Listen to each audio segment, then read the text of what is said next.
Sir, ये programme जो था आज का पत्रकारिता दिवस पे कैसा लगा और आपका अनुभव कैसा रहा गोरखपुर और गोरखपुर के पत्रकार लोगों का? आज का प्रोग्राम स्पेशली हिंदी पत्रकारिता दिवस में जो आयोजन किया है, पत्रकारिता से पत्रकार के लिए महत्वपूर्ण कार्यक्रम है जो हम लोग नेपाल से आए हैं और आप लोग से जो मुलाकात हुआ, आप लोग का ये कार्यक्रम गोष्ठी में सहभागी होने से आप लोग का विचार भी हम लोग ने लिए है, हम लोग ने नेपाल के संदेश आप लोग को बताया है। इसके लिए जर्नलिस्ट के लिए ये कार्यक्रम चाहिँ महत्वपूर्ण है, हम लोग ऐसे करना चाहिए।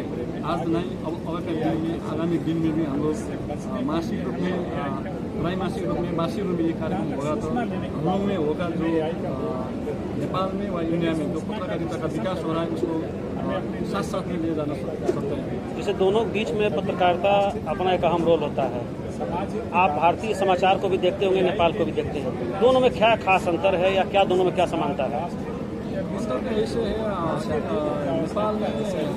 नेपाल के कॉन्टेक्स्ट में समाचार आता है, इंडिया के में आता है। इंटरनेशनल लेवल में जो न्यूज़ है, दोनों देश का न्यूज़ नेपाल यहाँ भी NNI नेपाल में राजस्व है, ये जो इंटरनेशनल लेवल में उसका न्यूज़ में प्रख्यात है, दोनों देश के लिए महत्वपूर्ण है।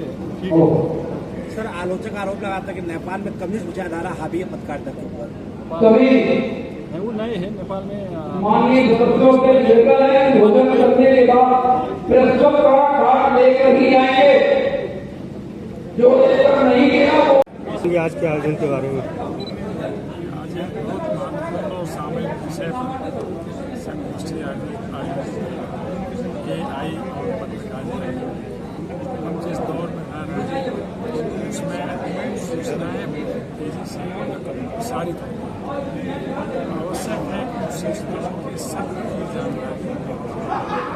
जानकारी कर लेना पत्रकारिता का धर्म। हम सभी नैसर्गिक बुद्धिमत्ता के दौर से आए थे, लेकिन आज कृत्रिम बुद्धिमत्ता प्रभावी होती हुई दिखाई दे। हमें कृत्रिम बुद्धिमत्ता पर अपनी निर्भरता कम से कम करनी चाहिए। यह सही है कि AI के माध्यम से डाटा संग्रह, डाटा विश्लेषण और विवेचन यह आसान हो गया है, लेकिन सहजता, मानवीयता, संवेदनशीलता यह नैसर्गिक बुद्धिमत्ता का विषय है और यह हमारे पत्रकार लोग कर सकते हैं। इसलिए हमें इसका निरंतर ध्यान रखना है। यह ध्यान रखना है कि पत्रकारिता का धर्म है सेवा, संयम और राष्ट्र हित।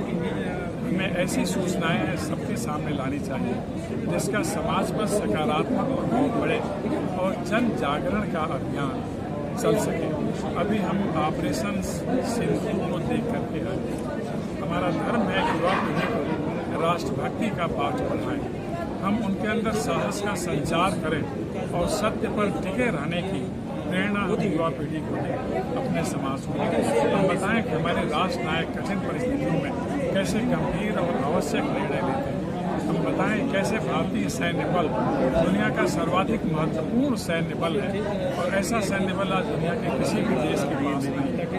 हम उनके प्रति श्रद्धा का भाव रखें, सम्मान का भाव रखें। प्रयास करें कि हमारे घर से भी एक लड़का सेना में जाए और सैनिकों का हम निरंतर मनोबल बढ़ाएं कि हमारा धर्म होना चाहिए। आज की पत्रकारिता वर्तमान की राजनीति का उद्घाटन है और भविष्य के लिए एक बहुत अच्छा साहित्य है। इस दृष्टि को ध्यान में रख कर हमें लिखने का कार्य करना चाहिए, लोगों को जागृत करने का कार्य करना चाहिए। हमें प्रयास करना चाहिए कि हमारी लेखनी राष्ट्र हित में हो और विकसित राष्ट्र बनाने में हमारी भूमिका